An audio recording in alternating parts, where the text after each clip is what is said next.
যেন ঘুরতে যেতে আমার বরাবর খুব ভালো লাগে।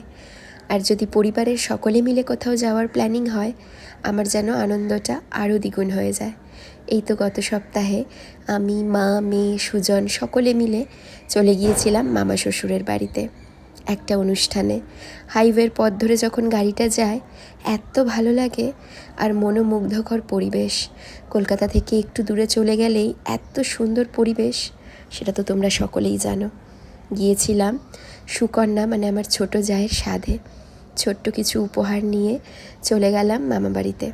আর গিয়েই মিষ্টি মেয়ে মানে উডবি মমের সাথে দেখা হয়ে গেল।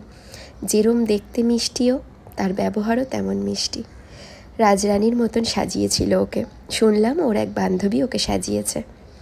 জানো, 7 মাসের সাধে এরকম নিয়ম আছে, 7 রকম ভাজা, মিষ্টি, আচার, চিপস, নানান রকম চকলেট, এগুলো দিয়েই সাধের অনুষ্ঠানটা হয়েছিল। আমরা একটু পরে পৌঁছেছিলাম।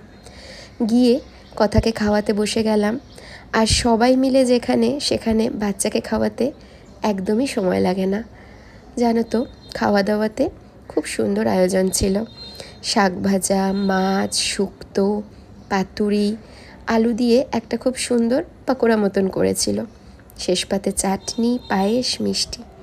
আর এইখানে যে সবাই বলছিল আমার রিলস দেখে, এমনকি মামিমা বলছিল রিলস দেখে নাকি কি একটা রান্না করেছে। হয়তো সোশ্যাল মিডিয়া থেকে তেমন কিছু উপার্জন করতে পারিনি এখনও, কিন্তু ভালোবাসাটা অনেক পেয়েছি আর অনেক বন্ধু পেয়েছি। এগুলোই অনেক বড় প্রাপ্তি। সন্ধে না হতে হতেই আমরা চলে গেলাম চন্দননগর ঘাটে। ওখানে গিয়ে একটু ঘোরাঘুরি, একটু আইসক্রিম খাওয়া, তারপর আবার ফিরলাম বাড়িতে। এইভাবেই চলে গেল একটা সুন্দর দিন।